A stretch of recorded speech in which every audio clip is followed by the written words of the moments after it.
Imagine a world where your phone wasn't just in your pocket, but wrapped seamlessly around your face, showing you digital information layered directly onto reality. A future once promised, heralded as the next big thing, capable of revolutionizing how we interact with technology and each other. Yet, today, if you mention Google Glass, you're likely to be met with blank stares, derisive laughter, or a confused, "What's that?" For a device once valued at $1,500, a groundbreaking piece of tech splashed across every major news outlet. Why has it vanished so completely from public consciousness? What happened to the future Google tried to build? And why did it become a cautionary tale instead of a triumph? To understand the profound silence surrounding Google Glass, we need to rewind to the early 2010s, a time brimming with technological optimism. Smartphones were ubiquitous, but the tech giants were already searching for the next big thing. Enter augmented reality, a concept that promised to bridge the gap between the digital and physical worlds. Google, known for its audacious moonshot projects, unveiled Google Glass in 2012. It was a pair of glasses, but not just any glasses. Perched above the right eye was a tiny prism display, capable of projecting information directly into your field of vision.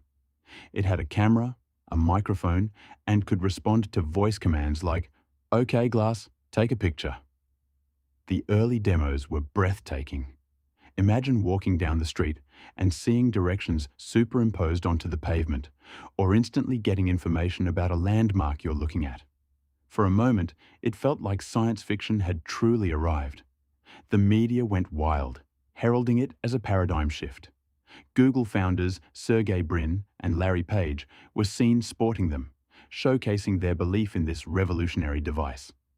The Explorer program launched in 2013, offering developers and early adopters the chance to purchase Glass for a hefty $1,500. This created an aura of exclusivity and innovation. People were fascinated, desperate to get their hands on this piece of the future. But beneath the veneer of excitement, a crucial question was quietly beginning to form. Was the world ready for this future? Or was Google pushing too hard, too fast? What followed the initial hype was a rapid and spectacular unraveling. The first cracks in Google Glass's futuristic facade began to appear almost immediately as the explorers took Glass out into the real world. Suddenly, people without Glass were confronted with individuals wearing a device that looked conspicuously like a recording device, permanently affixed to their face. The small prism and the subtle lights on the side, indicating activation, weren't subtle enough. Privacy concerns exploded. Strangers at coffee shops, bars, and even public restrooms felt violated, fearing they were being filmed or photographed without their consent. Imagine talking to someone, only to realize a small camera is pointed directly at you, its status light ambiguous. This wasn't merely a theoretical concern. Reports of Glass users being verbally confronted, asked to leave establishments, and even physically assaulted began to circulate. The term "glasshole" was coined, quickly entering the cultural lexicon, becoming an immediate and indelible pejorative. It described not just the device, but the perceived arrogance of its wearers who seemed oblivious or indifferent to the discomfort they caused. This wasn't merely a marketing misstep. It was a fundamental misjudgment of social etiquette and human psychology. Google had failed to consider how such an intimate, always-on recording device would be received in public spaces, and the backlash was fierce and unforgiving. The device became a symbol of intrusive tech and social awkwardness, rather than an emblem of progress. The practical utility, often demonstrated in controlled environments, also faltered in daily life. Battery life was notoriously poor, often lasting only a few hours with active use. Glare on the tiny display made it difficult to read in bright sunlight. The constant need for voice commands, while innovative, felt unnatural and disruptive in quiet environments. Furthermore, the limited app ecosystem meant that beyond basic notifications, photos, and video, there wasn't a compelling reason for most people to interact with the device constantly. It wasn't the seamless, invisible interface Google had promised. It was an expensive, clunky, and often socially alienating gadget. Even the aesthetic was debated. While some found it futuristic, many considered it clunky and awkward, resembling something out of a low-budget sci-fi film. The very design that made it recognizable also made it a target. The dream of a discrete, integrated future began to crumble under the weight of real-world application and widespread public disapproval. The nadir of Google Glass's public perception wasn't a single event, but a slow, agonizing process of attrition. As privacy concerns mounted and the glass hole label stuck, even early adopters began to reevaluate their expensive purchase. The initial excitement waned, replaced by a sense of embarrassment or even regret. Establishments actively started banning glass, putting up signs declaring "No Google Glass allowed."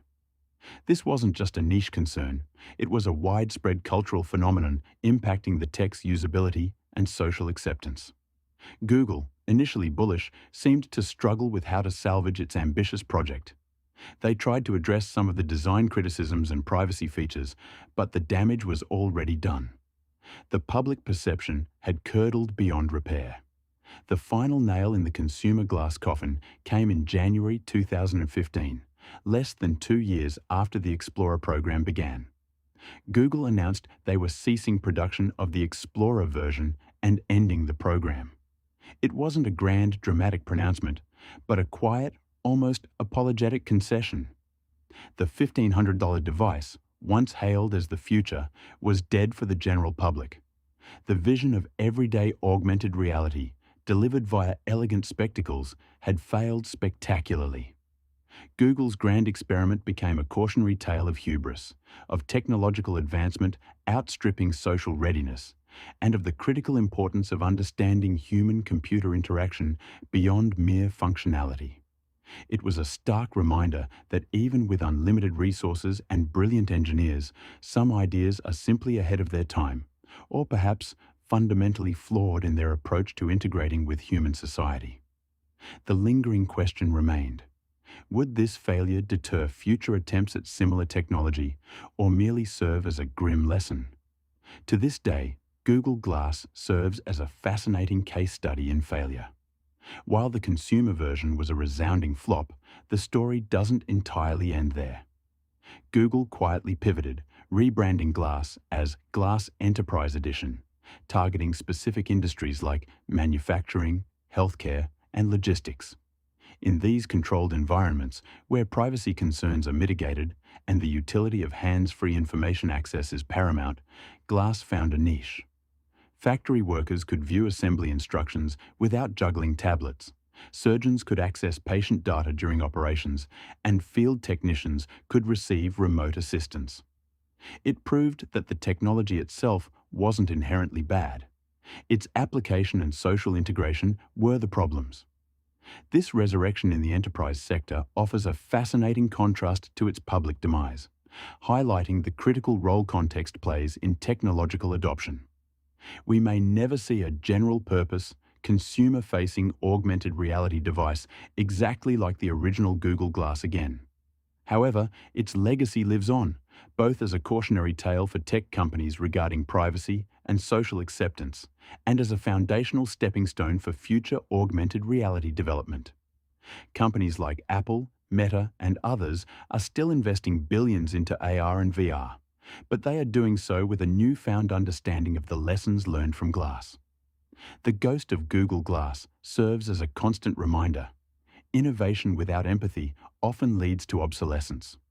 The future of augmented reality is still coming, but thanks to Glass, it's approaching with far greater caution and consideration for the human element.